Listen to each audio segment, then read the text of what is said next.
up to audience Q&A, and then there's going to be a book signing.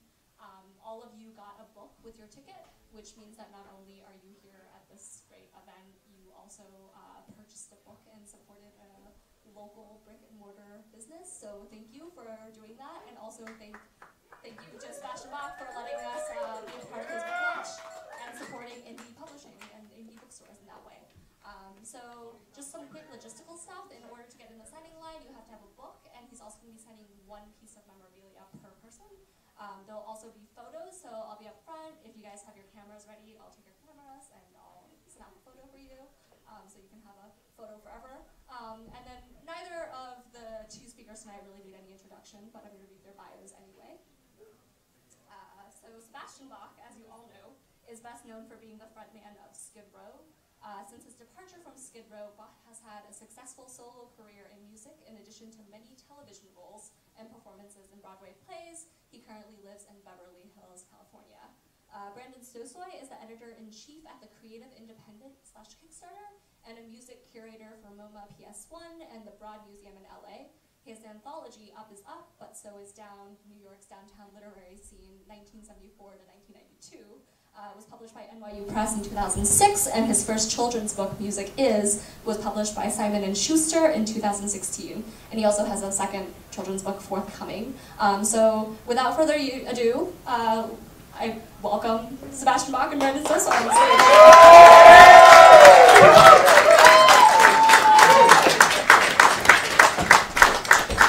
All right, Brooklyn!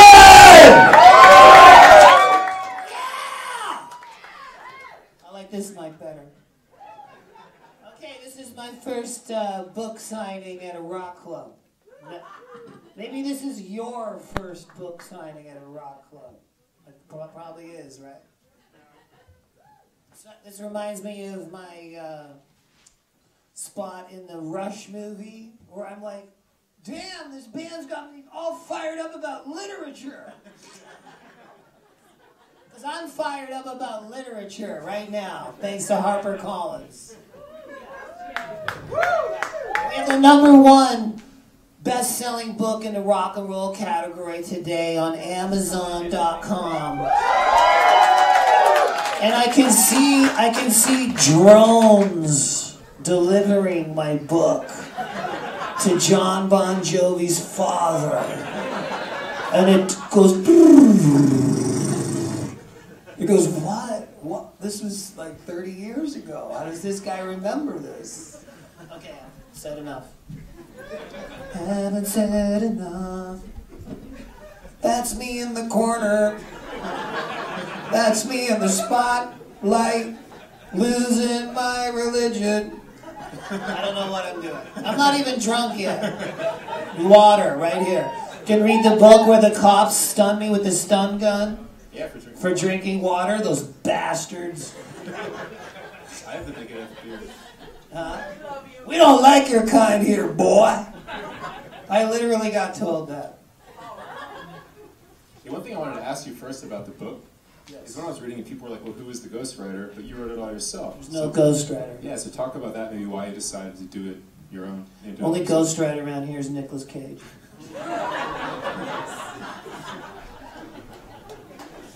There's been better ghostwriters. The new one of the Agents of S.H.I.E.L.D. is really good. I don't know if you guys are geeks like me, but that's a good portrayal. Johnny Blaze, not Danny Ketch. You guys know what I'm talking about? Okay. I'm such a geek. That's how I wrote a book, by being a geek. Because I love reading. I'm so weird that I love running. How weird is that? You're supposed to hate running. I got the runner's high. Put the headphones on, listen to my audiobook. Available now on iTunes. $9.99. Reading is fundamental. You're old too. Hooked on phonics! Yeah! What's the after-school special songs? Yeah. That's metal. Wait. What's the adjective song? No. So did you find it hard to do? What was the process like for you to write the book? Well, the reason it took so long, I collect rock books. Maybe you guys do too. And I love a great rock and roll book. Like I love Paul Stanley, Face the Music, and I love Duff McKagan's books. And I love Henry Rollins' books. Get in the Van, Black Coffee Blues. Those are amazing rock and roll books. And I love Keith Richards' Life, which is... Amazing, he still is alive. Yeah, but it's in his voice, you know, and that's what I wanted my book to be. I wanted it to have my language and, you know, the word dude and a bunch of exclamation points and capital letters. Neil Peart's books are unbelievable, unreal. And Anvil writes books? Well, that's like on the movie. Oh, no, I did read that. That came out after the movie. Yes, I read that book. Yeah, that's a good one. But I can also read musical biographies by bands that I don't like their music. And that's weird. Like, I don't listen to Patti Smith, if there's any Patti Smith fans here. I'm sure she's amazing. But her book, Just Kids, is one of the best books I've ever read. And it's like a perfect book. And that makes me want to listen to Patti Smith. Because her book is so great. I'm not the hugest Red Hot Chili Peppers fan of their music. I do like their music. I appreciate their music. They're very talented. I like more metal style. But that book, Scar Tissue, is one of the best books I've ever read. And I must say that that was an inspiration as far as the role that my dad plays in my book, because Anthony Kiedis' dad took him to the Rainbow to score drugs and stuff, and he was hanging out in the parking lot of the Rainbow, and he was like 10. And I related to that because my dad would get me and my friend to sell beer at his art gallery. It was a different time. I would say that over and over in the book. 1979 was a different time, you know. I mean, for me, that was interesting in the book is your parents had this art gallery, you grew up in the Bahamas. This is sort of, for me, I did not know any of this. And I think it adds, and the fact that you wrote it in your own voice, there's a part we talked about downstairs where you talk about in the 90s, after grunge happens, you don't want to sing in your high register anymore, which to me is like this really honest, amazing part of the book. If you could talk about that, maybe. I was trained my whole life vocally to sing high. I can sing really, really, really high and really, really, really low. But I felt in the mid-90s with the advent of grunge, and there was even a musical genre at the time called Screamo. You remember that? Yeah. Very short-lived genre. But that was all about singing shitty. Like as wrong as you can, and like just decimate those pipes, you know? Just like I hate that. You know, like Steve Perry, like the way I sing I Remember You is influenced by like Steve Perry, Journey. That's the range. And that's how I warm up, because there's very few vocalists that sing up there. But in the mid-90s, nobody wanted to hear that. They're like, that's why you'd singing like that, or else sing like a Cookie Monster. But then I did Broadway, and I was forced to hit the high notes in Jesus Christ Superstar that Ted Neely hit in the movie, and those are some supersonic high notes. And it took me months to get my pipes to do that again after not wanting to do it. But once I got them going, I have never let them go of this again in my throat, because it just felt glorious to walk and just go, and just people like, whoa, dude, like, yeah. But I can remember one of my reviews in Jesus Christ Superstar in New Orleans, and I'll never forget this review.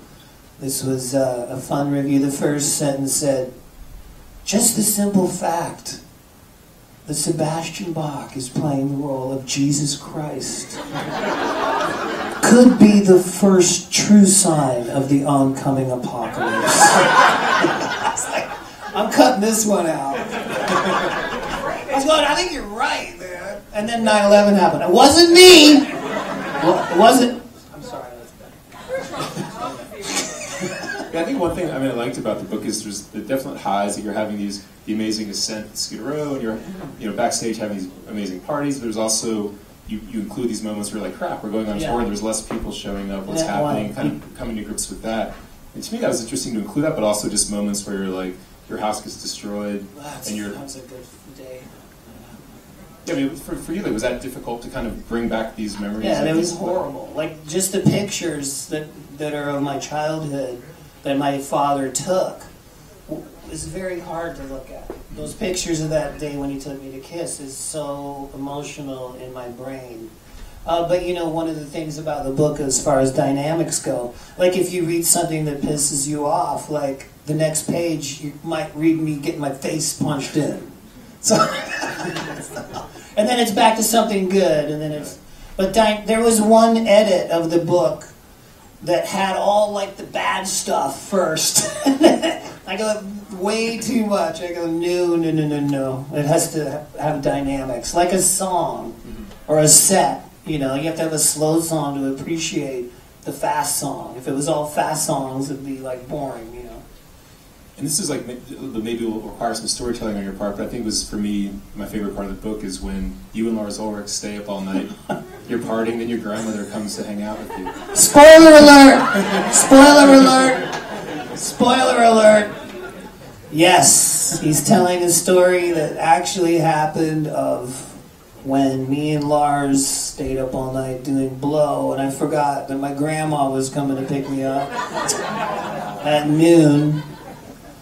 We were so fucked up. You know when they talk about the guys that do steroids and they think they can bend the steering wheel? I thought I could bend the fucking steering wheel. I was like, that was a different time. It was a different time. It was a different time. She was proud of me. You went to a family That's reunion. my boy, Sebastian. Oh, he's so sweet. Yeah, Grandma, let's do this! Let's have dinner! It's gonna be delicious! I can't eat though right now. I'm very hungry. Smoke one and come back. Wait, there's children here. What are we doing? You're not allowed to read this book yet, okay? You can read some parts, but not all the parts. Okay? It was a different time. I thought too, when you first heard Metallica, when you go to the record store and you see Kill 'Em All, you flip it over, you're like, yeah, these guys don't look cool. And you No, that's not what I said. I go, these guys are the ugliest dudes I've ever seen in my life.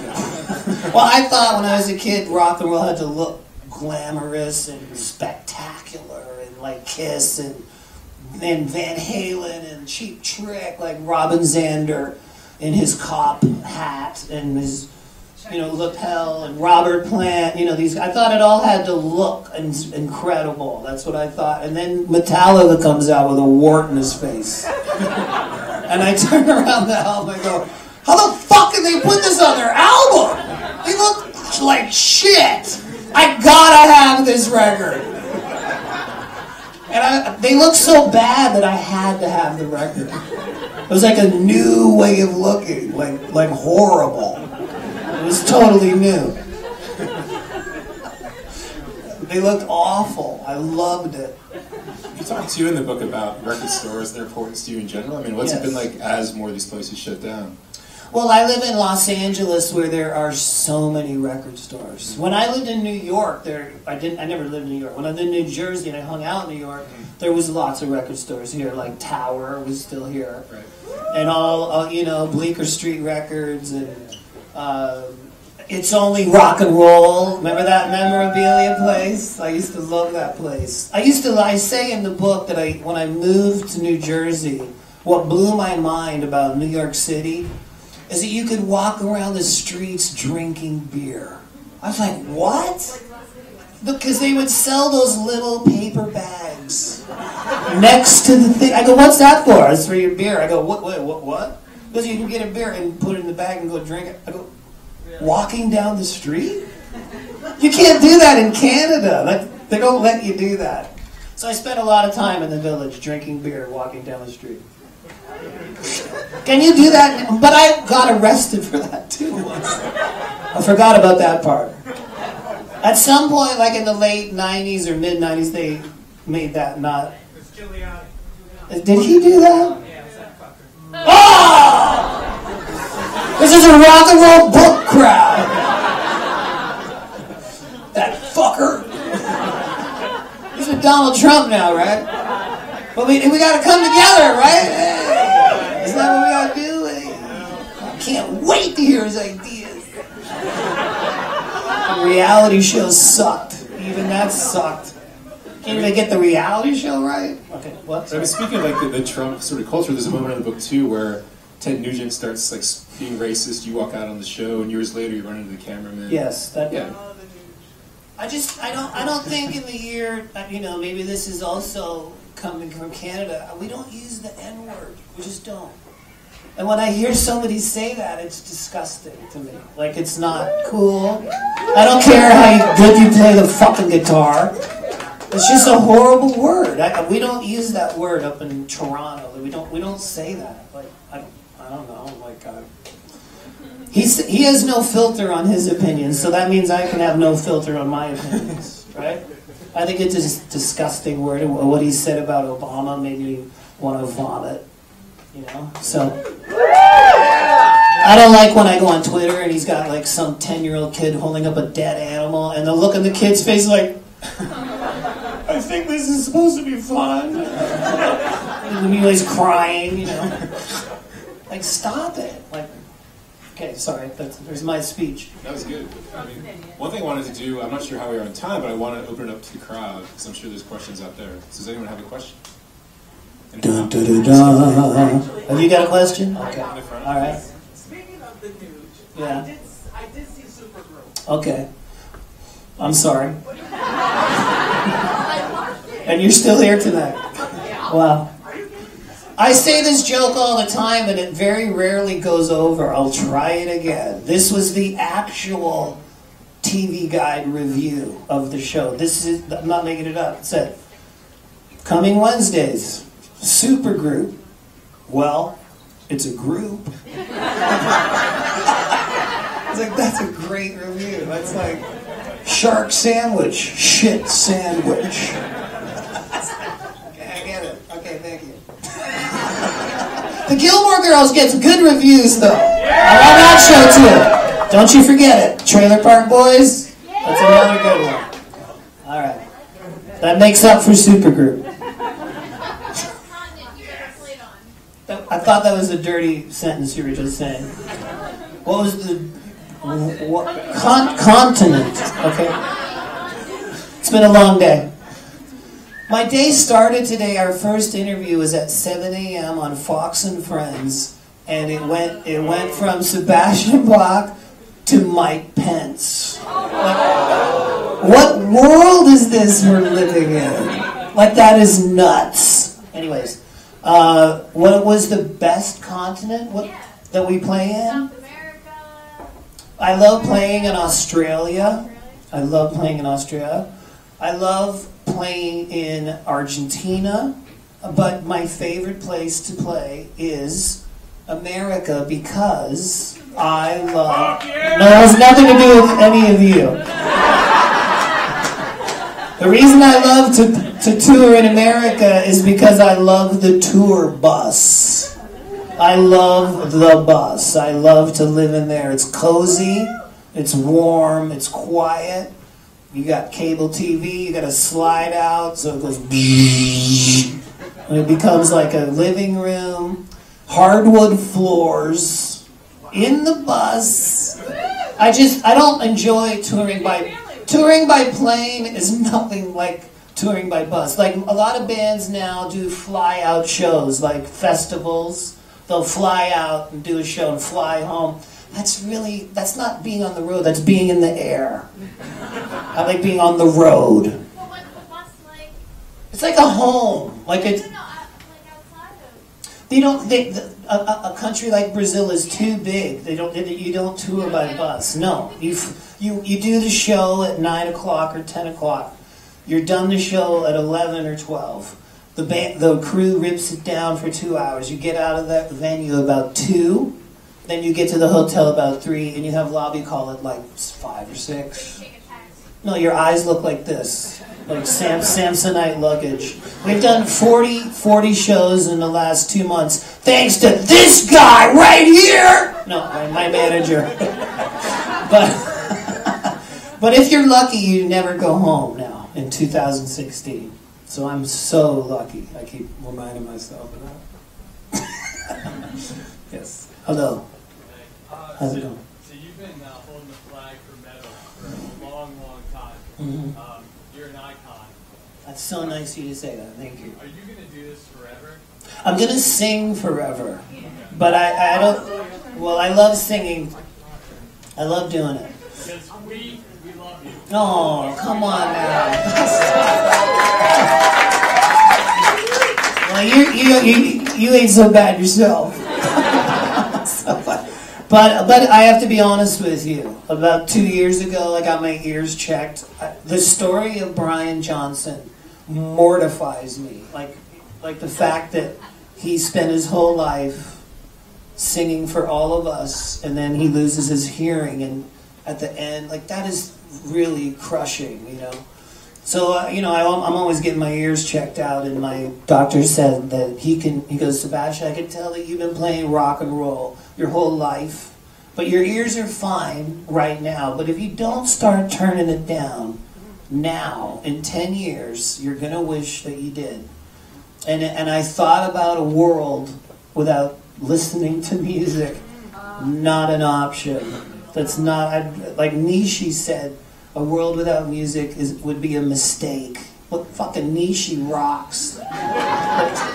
That's one of his quotes. What, like, how crappy would life be without music? What would we do? Like, well, we'd read my book.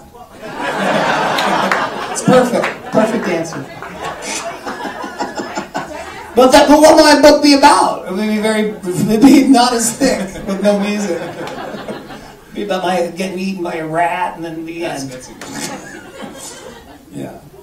How's it going? Hello. Hello, Dolly. Yes, hello, Dolly. Really glad that... I can't not sing with a microphone and a wedge in front of you. Okay. Do you remember me jumping up on stage in Hampton? Oh, yeah, that was you. Oh, right, yeah. You're the one that did that. Yeah. Yes, I do. You're the one.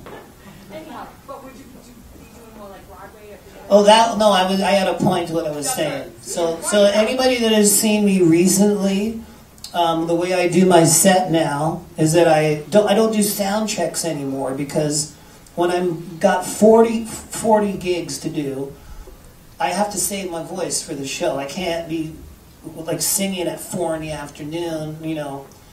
I mean, I could maybe, but but it's better for me to save my pipes for the gig. So what I do now is I open up for myself, kind of. Like I start with Lil Wayne from Beside Ourselves, which everybody digs. And then I'll do like Breaking Down off Eddie Trunk's favorite record, Subhuman Race. And then Battle with the Bottle from Gone Country, because that is a song that is really focused on the harmonies and the singing, and I don't move around. Like, everybody talks about Axl when he broke his foot and had to sing sitting down. Everybody's like, he sounds perfect, right? Well, newsflash. Running around as fast as you can and doing kicks and jumping off the drum riser. You don't do that while you're making the record. When you're making the record, you're standing standing there, doing it over and over till it's perfect, then doing it again, and you know, like, it's a precise process. If you were to stand there on stage doing your show, it would be a boring show. Like, it's like a fine line. Yeah, thank you. But I said, would you be doing more Broadway? I will do any Broadway, but it has to be the right role. Like the Phantom of the Opera?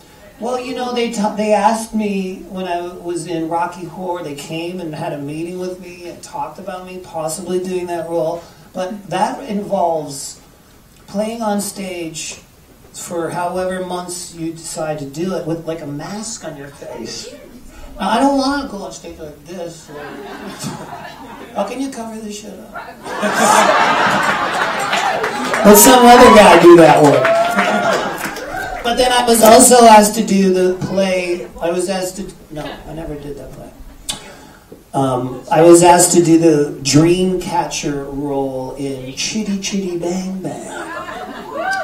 And as much as I love theater, I couldn't see myself going on my website saying, "Hey, all you Skid Row fans, come see me live in Chitty Chitty Bang Bang." I couldn't, like, it didn't feel right. Jekyll and Hyde, that's different. That's different. That is a rock and roll role. Yeah, I love that. But I mean, in the book you talk about Jekyll and Hyde. It was a great role for you because it was essentially your life. Yes, kind well, of it was very creepy. Very weird. I mean, how weird is it if your dad gets leukemia and bone marrow cancer at the same time, and then you play a role in a play where you're saving your dying father, and the actor's name is David, which is your father's name. I mean, what I can't even talk about it. It's like, there's David, and then my dad would sit in the front row. That's some fucked up shit. People say, Sebastian's a good actor. I wasn't acting. They found that out when they hired me as Jesus. I can play it. It's a lot easier to play the bad guy than the good guy. I found that out the hard way. It's also easier to wear Victorian clothing on stage rather than a diaper. In Act 2 of Jesus Christ Superstar, I'd be on this side of the stage looking at what I'm wearing in nothing but swaddling clothes. And I go, I can't believe I'm going on stage like this. Like, I was acting, though. That was acting. Yeah. Hello. How's it going? Okay? Yeah. What's up? You said you do music coming out in the future. I've been talking to Taylor Hawkins from the Foo Fighters, who wants to make a metal. He has a band called Chevy Metal, because he loves playing greasy acid rock, stoner metal, and he wants to make a record like that. You can't listen to it. I can't believe I'm saying all these bad words. I'm sorry. In a couple years, yeah. But so, you know, he's an amazing drummer. Who wouldn't want to play with him on the drums, right? Yeah. And I got Steve Stevens, who was on my last record. If he can save some songs that he's given to Ozzy, but I read that on Blabbermouth. He must have a lot of songs. I want the ones he's given to Ozzy. I wonder what that process is. I'll give this one to Ozzy. I'll give this one to Sebastian. Yeah. Hello. Hi, how Hey, are you? good. What's your favorite album of all time? There's a lot too. Well, no, I listen to different music for different reasons. You know what I'm saying? I don't listen to the same music when I'm going on a run as I listen to when I'm eating dinner. Like, I listen to different. I can't. How do you compare, like, Hatebreed to Steely Dan? Like, which is better? They're both great for whatever mood you're in. Like, after the show, I love listening to, like, the Allman Brothers. There's something about that. Like, on the bus, smoking joint, not smoking, vaping, not doing anything wrong at all. Playing tiddlywinks, knitting sweaters and brocades. What's a brocade? But when I'm rolling down the highway, Lord, I was born a rambling man, trying to make a living and doing the best I can. I'm like, oh, this is great. But I love that kind of music. I like melody. I like harmonies on the guitars, on the voices. I like harmony, melody. As I get older, not to bum anybody out, but that's what I'm going to focus more on than volume. Yeah. Because my doctor told me I had to. He did. But that's why I got my set like it is now. Yeah. Thank you. Thank you. I love you too. It's wonderful. Yes. If you were to collaborate with another artist from a different genre, what would you consider going after? Jeez. It's been a long day. I might need a coffee for that. Another genre. In the book you talk, I mean, Jeff Buckley's dead, obviously. Oh, In the book yeah. you talk about him a lot. Jeff Buckley's Grace was like the best vocal record that I heard in the 90s. Or I haven't heard a voice like that. That's an incredible voice. You know, that's a guy that is not afraid to push his pipes, you know, to the maximum. Yeah. But he's dead, so I can't play with him. Sorry. I remember the book you also talk about, you say that the Whitney Houston halftime was like... That performance she Yeah. did of the national anthem at the Super Bowl was like pretty amazing. Yeah. But she's dead, I can't believe it. What other dead people do you wish you could have played with? Glenn Frey. That would have been good. David Bowie. Lemmy, Prince. Sharon Draper. Keith Emerson. Leon Russell. It's a horrible tangent. But okay, this is a Scott Weiland clothing right here. Yeah, he designed that. But he's dead, I can't believe it. Okay. One of the things We can go for a while on this one. We can just keep going. There's always a Ouija board. Well, don't tell my wife about that, because she has a story about that. But, never mind. All right. One thing, I mean, we were talking, you know, people being dead now, the lows. There's all these, there are all these, in the book, there are all these amazing moments, like backstage. And do you miss any of that? Like when you were younger and you guys were coming up, and you talk about David Lee Roth having these kiddie pools filled with oil, all this stuff going on. I can't talk about this.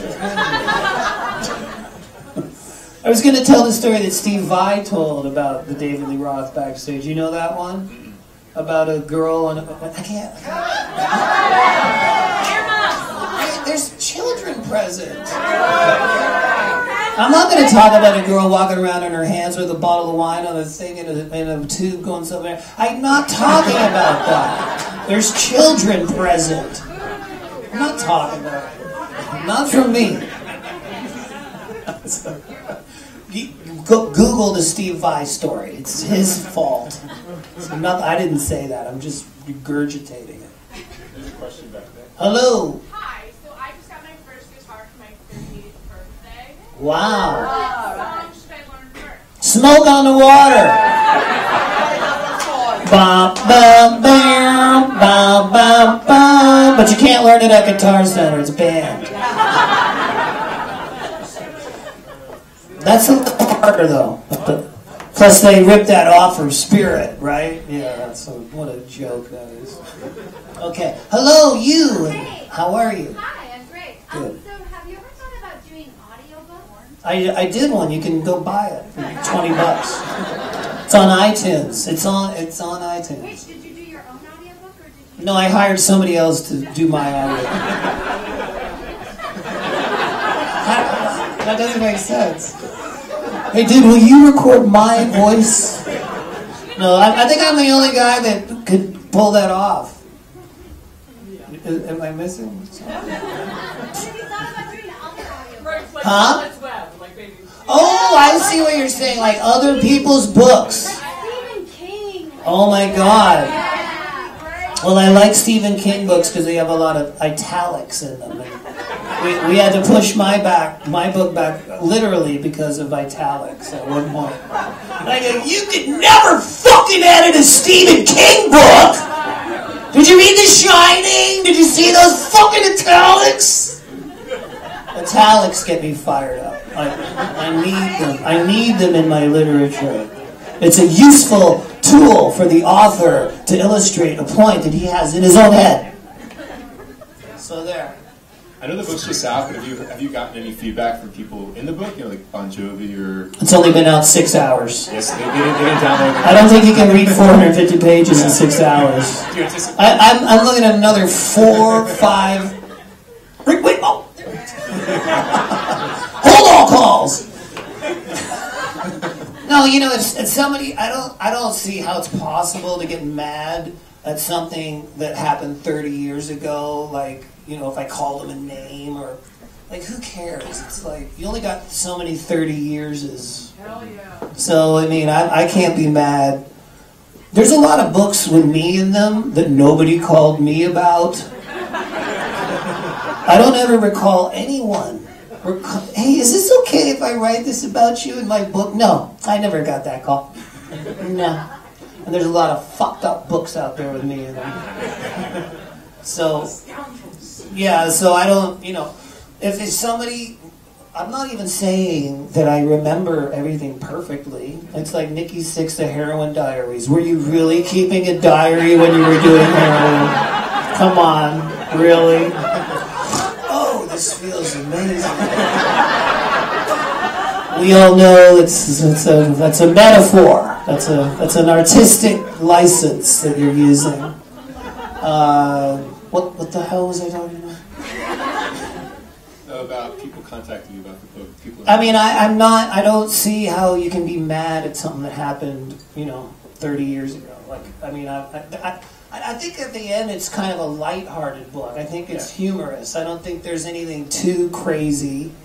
You know, for all the times I talk about cocaine, I come out and I tell everybody that it's a horrible thing to do. No, and she's laughing. I'm not joking.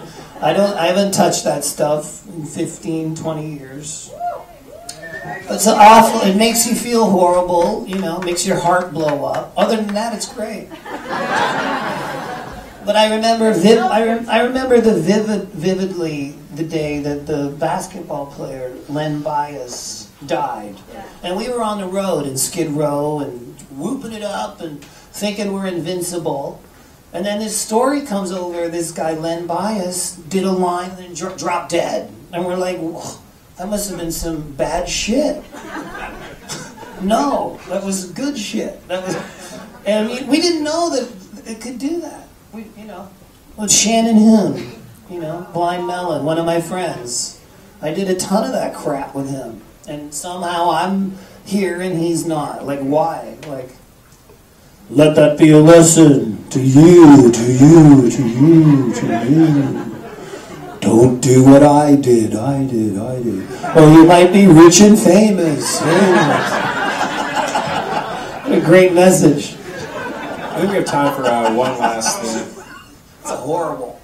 So wondering, I know that you want to see these, are we getting closer to the issues of like the school VHSs? I can't answer that. I have a manager, his name's Rick Sales, and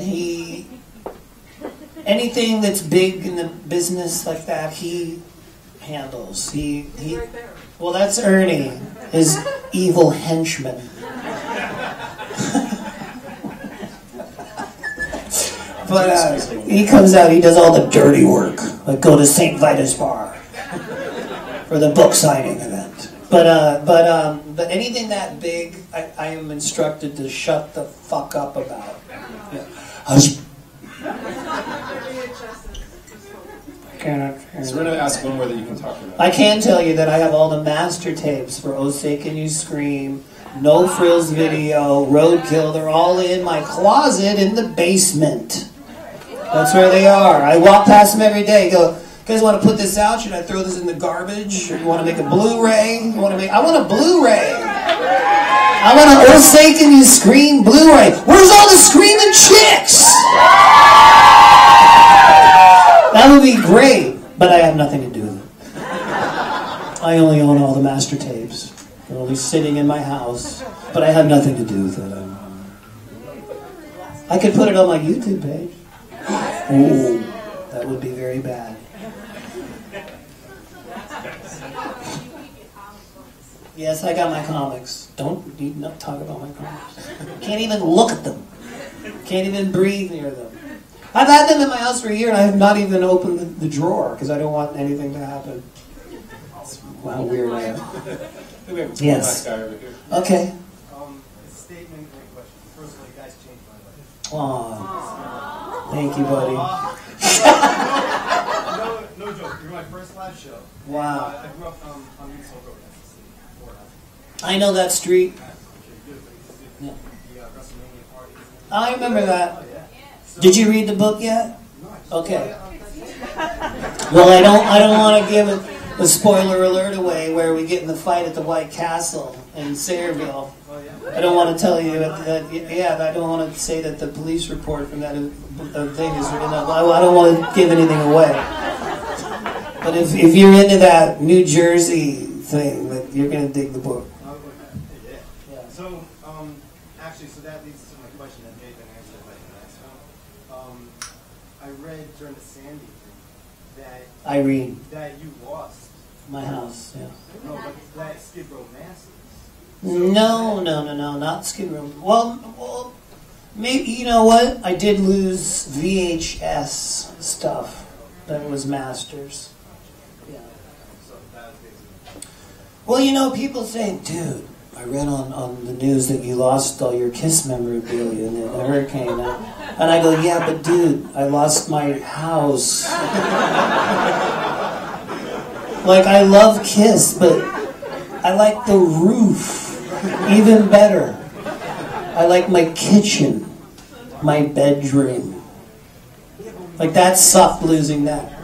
I understand, but you didn't lose your house. So you don't know what it feels like. But guess what? My new house totally kicks ass. So. Fred Curry from Cinderella said, there's fucking something about Sebastian. He can go through the worst shit in the world. He comes out, what's up? What's up? How you doing?